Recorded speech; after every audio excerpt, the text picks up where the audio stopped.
point.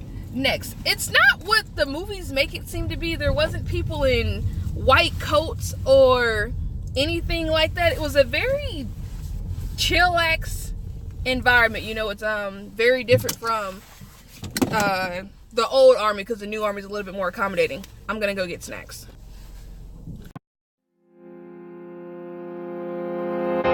Sometimes we forget why we're here. It's easy to fall off track. Hello guys, and welcome back to my channel. So today's Thursday and I'll be uploading this video today. I know I've been absent for the past week and I'm gonna tell you why. For 5 days I was in Womack 6 South. For those of you not familiar with the military, Fort Bragg, North Carolina, 6 South is a psychiatric ward. So basically I was in a crazy place.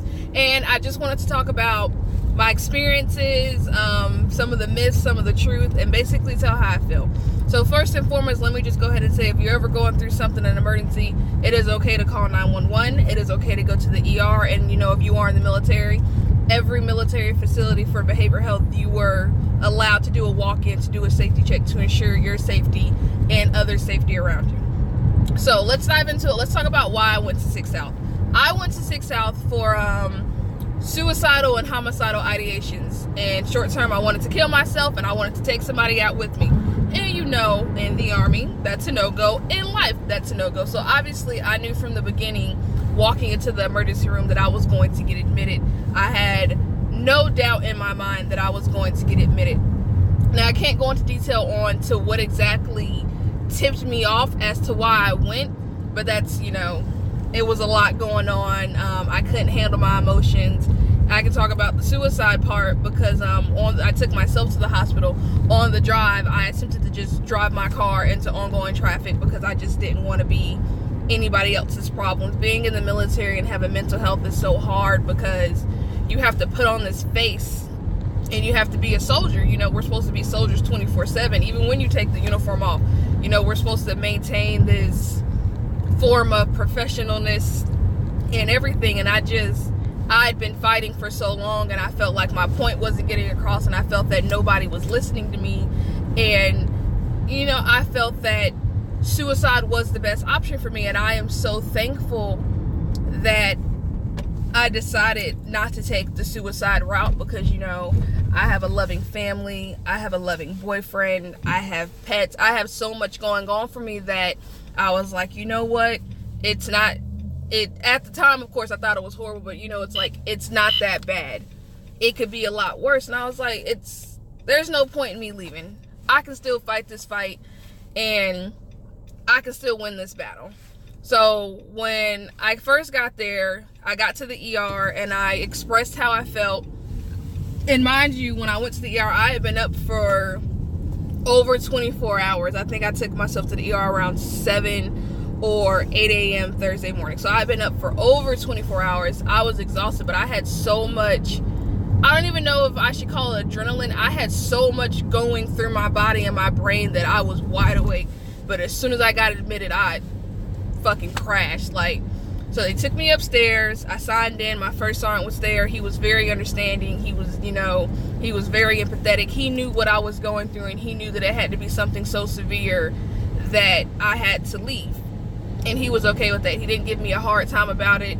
He didn't make anything hard. He basically let me know that while I was up there, it was okay. So the first thing I learned, it is okay to cry.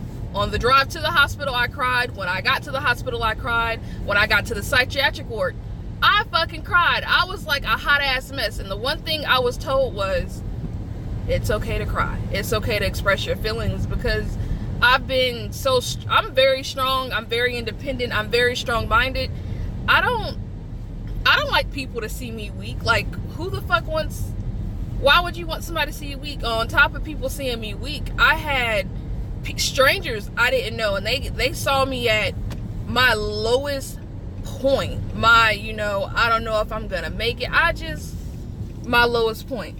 Next, it's not what the movies make it seem to be. There wasn't people in white coats or anything like that. It was a very chillax environment. You know, it's very different from the old army, because the new army is a little bit more accommodating. I'm gonna go get snacks.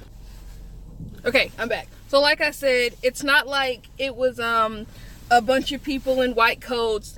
There was no padded room. It was a very chillax environment. You know, the army has psych techs, so there were people in uniform. Then obviously we have nurses and psychiatrists, so there was also civilians that were there. When I got there, I got to wear pajamas, not like regular pajamas, basically like hospital scrubs for the patients. And let me tell you, it was so comfortable. So your normal stay is 72 hours, weekend included. I got there on a 4-day weekend, so I initially could have got out on a Monday, but instead I got out on a Tuesday, which to me was okay. 5 days was perfectly fine.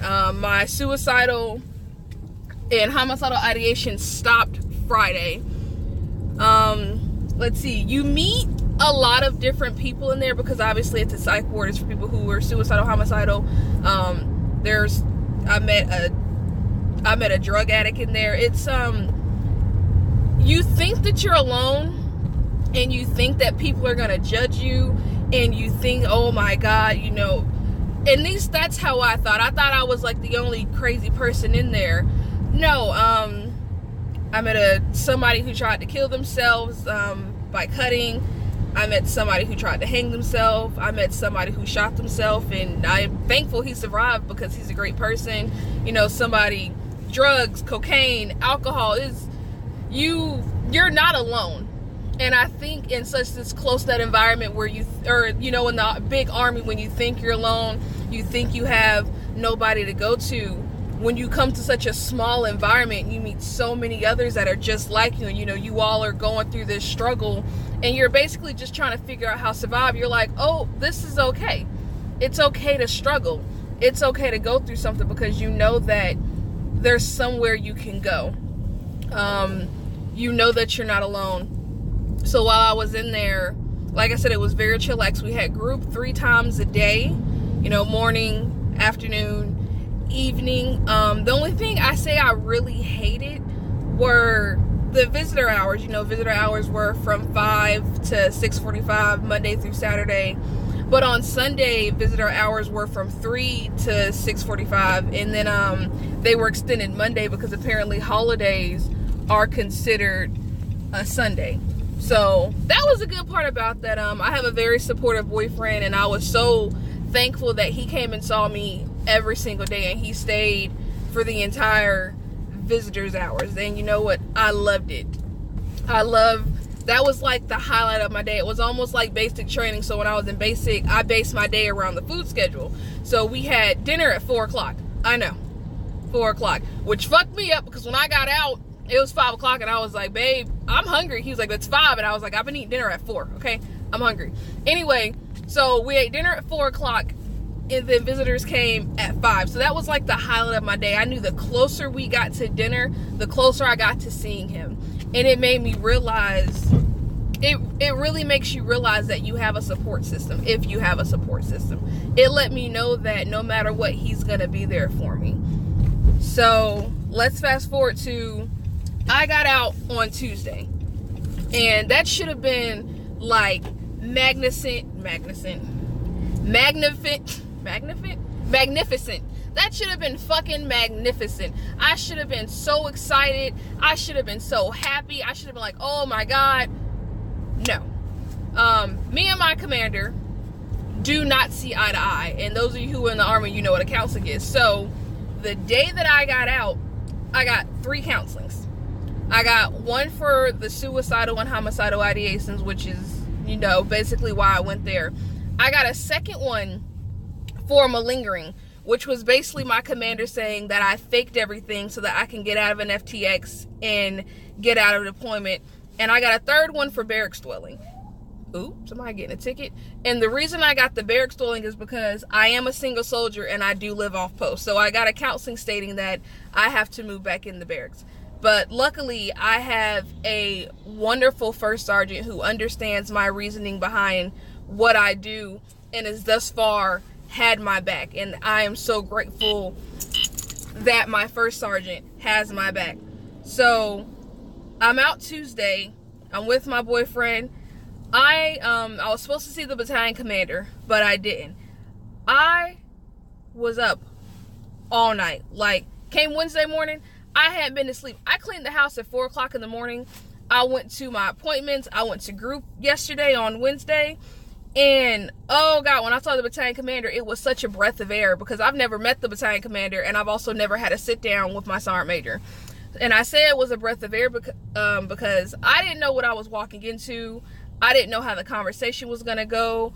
I was terrified. I had just got a counseling for malingering, and when I got discharged from the hospital, they told me I could get kicked out for bad conduct because for homicidal ideations, when you make a threat to somebody's life, it's very illegal. And to me, I felt hurt and I felt attacked because I was like, why am I punished for getting help?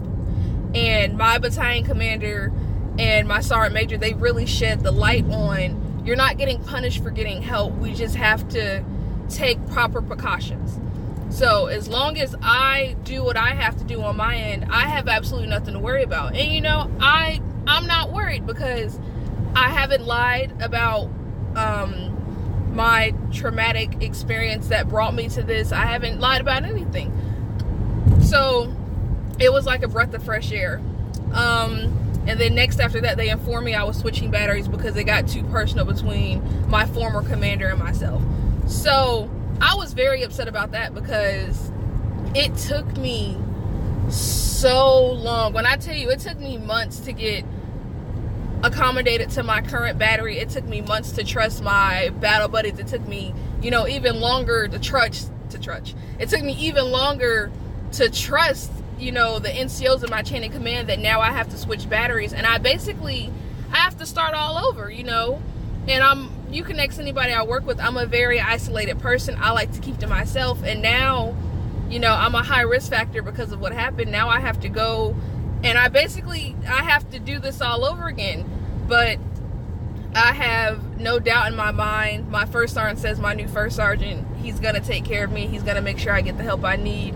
And hopefully, once everything is said is done, I get the proper discharge. So I guess the main focus of this video is, yes, I spent 5 days in a psychiatric ward, but it's also to let you know that it's okay. I felt it was so hard for me to make a decision like this because within me doing this, not only was I finally admitting that something was wrong with me, I had to admit that I needed help. And not just mental health, you know, I needed help with my house. I needed help with, you know, I needed people to bring me stuff to the hospital. I needed help with my animals because I was not there to take care of them. And I have so much pride that I hate asking people for help. I hate bothering people. And even when I was in the hospital, if I like had a headache or something, or if I needed like a blanket or a new set of clothes, I felt like I was bothering the staff, even though their job was to help me. I don't like to feel like I'm bothering people, so it took a lot. And for those of you that are strong like me or even scared, just know that it's okay. I'm not gonna say that well, yeah, I can say it. I had a pleasant experience at 6 South, you know. Like I said, it's not the stigma, it's not the people in the white coats, the padded room. Obviously there are safety precautions. We didn't have toilet seats, we didn't have handles, we had foot towels as, you know, our bathing towels. And you know, you've never been more grateful to have a regular size towel until you're forced to dry your body off with a foot towel. So just, if you need help, seek help. If you need somebody to talk to, get somebody to talk to. Fuck the judgment. If your mental health is not where it needs to be, soldier, civilian, whatever you are, you can't do what you need to do. And there's nothing wrong with taking the proper steps to get that help. While being in there, obviously I learned that violence is not the answer. I learned there are proper ways to handle things. And I learned that it's okay not to be okay. And that was my biggest thing. I don't want people to see me as weak. I don't want people to think that I'm not okay. When you see me, I want people to think, and a lot of people tell me, you know, I got my shit together. I'm 23, I got a house, I got a car, I got animals, I manage myself, I pay my own bills, I don't ask anybody for money, I don't ask anybody for shit. Very rarely do I ask my boyfriend for anything, and when I do get something for him, from him, it's more of a, he has to give it to me, or he just does it out of the kindness of his heart. I don't like to, especially with him, I don't like to feel like I'm bothering him. And the whole time I was in there, he had to do so much. He had to, you know, he was, not to mention, he's packing to move to Atlanta. So in the middle of his packing, he had to check on my dogs. Right before I left, I ran out of dog food. He had to buy my dogs dog food. My puppy had just got spayed. He had to take her to the vet and get her stitches taken out. He had to coordinate visits for me because I could only have 2 visitors at a time. So all of my friends that wanted to see me, he had to coordinate all that, because I was like, you have to visit me. I was like, you can't be the person that doesn't see me. So whenever it comes to people wanting to see me, I was like, they got to go through you, and you got to let them know, okay, come at this time, don't come at this time. You can bring her this, but you can't bring her that. When I tell you that man fucking loves me, that man fucking loves me, and he made this possible, because without him, I don't know what I was gonna do. He even convinced me to go to the hospital. I was on the phone with him, driving myself to the hospital, bawling my tears, contemplating whether or not to let go of the brake and drive my car into traffic. And he was there, you know, he was in Atlanta, unfortunately, but he was on the phone. He was like, it's okay, get the help you need, do what you gotta do. And when he came back to Fayetteville Friday, he hit the ground fucking running. And I know that a lot of people don't have somebody like that in their life, but I'm so grateful, and I'm so thankful, and I'm just so happy that I have that. And then even when I got out of the hospital, I hated asking him to do shit for me, because I was like, you've done so much the past 5 days, and it was like second nature to him. If I needed him to drive me somewhere, he drove me somewhere. If I needed him to pick something up for me, he picked something up for me. If I wanted to go eat at a certain place, you know, he would make it fucking happen. And I'm so grateful. And it's killing me that he's moving to Atlanta tomorrow. But when you love somebody, you make it work. And I don't know if this was the ultimate test of our relationship, but it definitely put into perspective where I see this relationship going into the future. But that's all I have to say. I think later on this week, if you guys like it, I might do a video on the myths, the pros and the cons of a psychiatric ward. If not, I hope you enjoyed. Thanks for watching. Thanks for being patient with me. Bye.